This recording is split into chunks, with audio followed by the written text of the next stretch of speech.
Welcome back to Focal Point AFR Talk. Brian Fisher is my name. Great to have you in the conversation.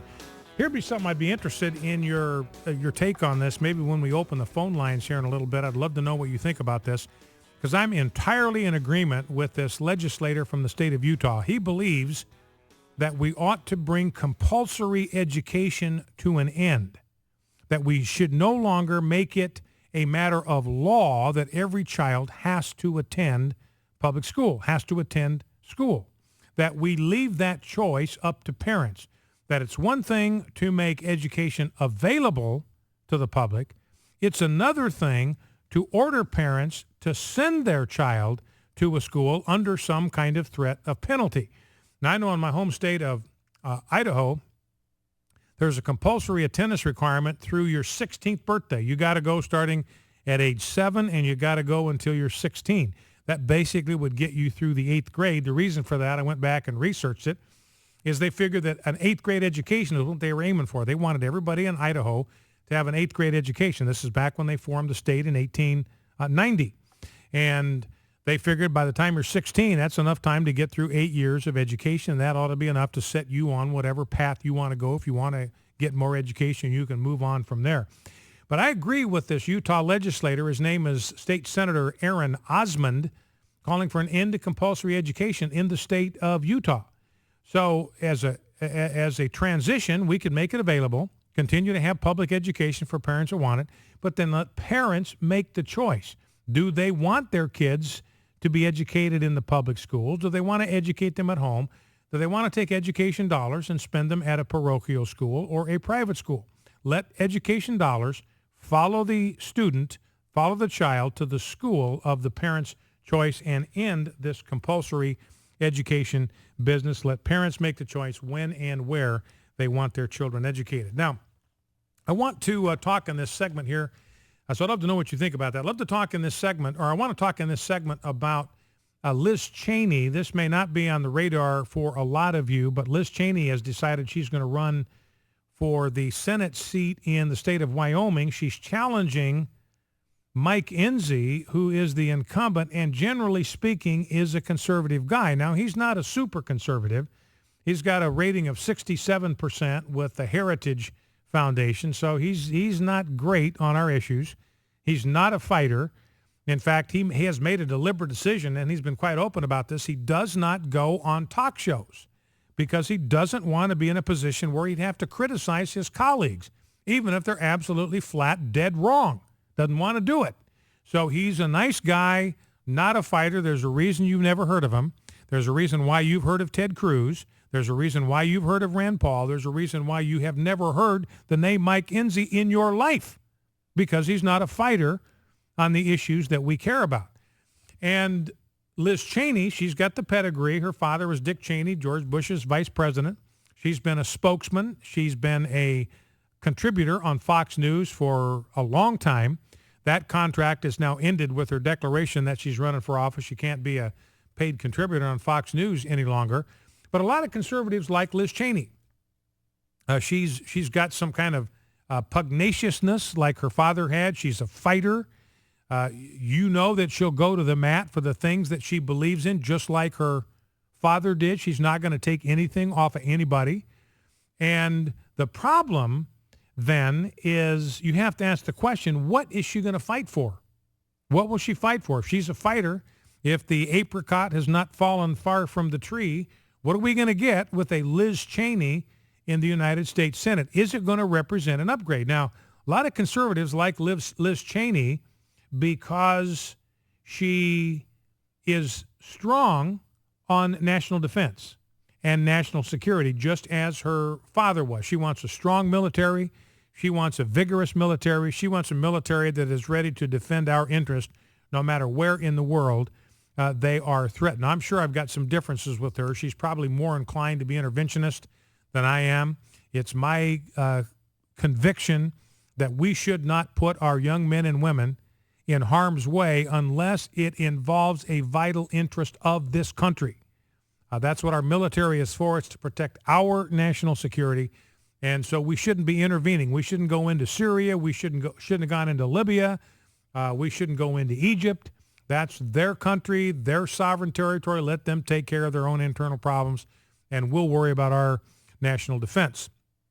Now, that's why I think we were right to go into Iraq, because we had reason to believe that Saddam Hussein was trying to get nuclear weapons, and he had threatened to use them against us. That makes it a matter of our vital interest. The Taliban was responsible for 9/11, so we had every right to go in to Afghanistan and neutralize them. Once that job was done, once we dethroned Saddam, pulled down the statue, pulled him out of his hidey-hole and hung him by the neck until he was dead, then it was time to leave. Our job there was done. We had no responsibility. We had no, I'm trying to think of the right word, no reason to try to rebuild the country of Iraq. And it's been a totally fruitless episode. I've got a story in the stack here. This is the first week of Ramadan. This is the holiest month of the year on the Islamic calendar. And in Iraq, this is the country we went in there to rebuild. We spent untold billions of dollars in American treasure. We sacrificed thousands of American lives to rebuild that desert and God-forsaken Islamic country. And now, if you were to go to that country, there is no trace that we have ever even been there. The lives that have been spent there, in my judgment, have been placed at risk for no lasting purpose. The money that we have spent there has been flushed down a rat hole. 169 people in Iraq dead in the first week of the holiest month of the year. Now, doesn't that remind you of what happens with Christians when we come to our holiest month of the year around the Christmas season? This is what Christians do all over the world, isn't it? Don't we go on rampages? Aren't there these stories about riots? Aren't there these stories about churches of rival denominations being bombed out of existence and people being killed and huge body counts at Christmas time? Of course not, because there is a huge difference between Islam and Christianity. This multiculturalism business is total bilge, that they are morally and spiritually equivalent religions. Absolutely not. And anyway, I've got myself off trail here, but the point is that with Iraq, you look at Iraq, it's fruitless to try to do nation building in a Muslim nation. It cannot be done. We shouldn't waste time, energy, and more importantly, American lives trying to rebuild some kind of constitutional republic, some form of democracy in an Islamic nation. It cannot happen. It is not possible. It's not in the DNA of the religion of Islam. You know, we're told in the New Testament, where the Spirit of the Lord is, there is liberty.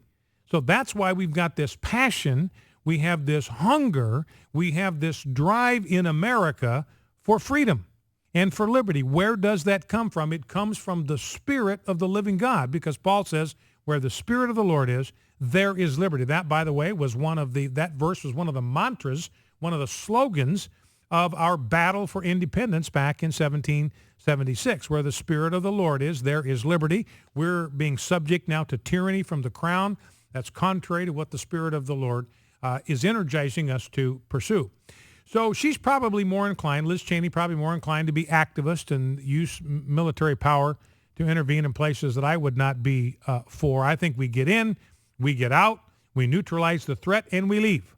That's what we should have done in Afghanistan. Go in there 2001, neutralize the Taliban, take them off the throne, and then we leave. We get out of there. When we leave Afghanistan, it's going to be as if we were never there. All of the money and lives that we invested there are going to wind up being for no lasting purpose. Get in, neutralize the threat, and get out. That's my view. But Liz Cheney probably more interventionist, as her father tended to be. But here's the thing that ought to be a concern to us as conservatives, and she excites a lot of conservatives because she goes on these talk shows and she presents a muscular view of the United States and a willingness to project our power around the world. And I'm all for that. I'm down with that general concept and that general idea. But here is the problem. Liz Cheney is not a social conservative. And I wrote my column about it. It's up at rightlyconcerned.com. Liz Cheney is an active supporter of the homosexual agenda.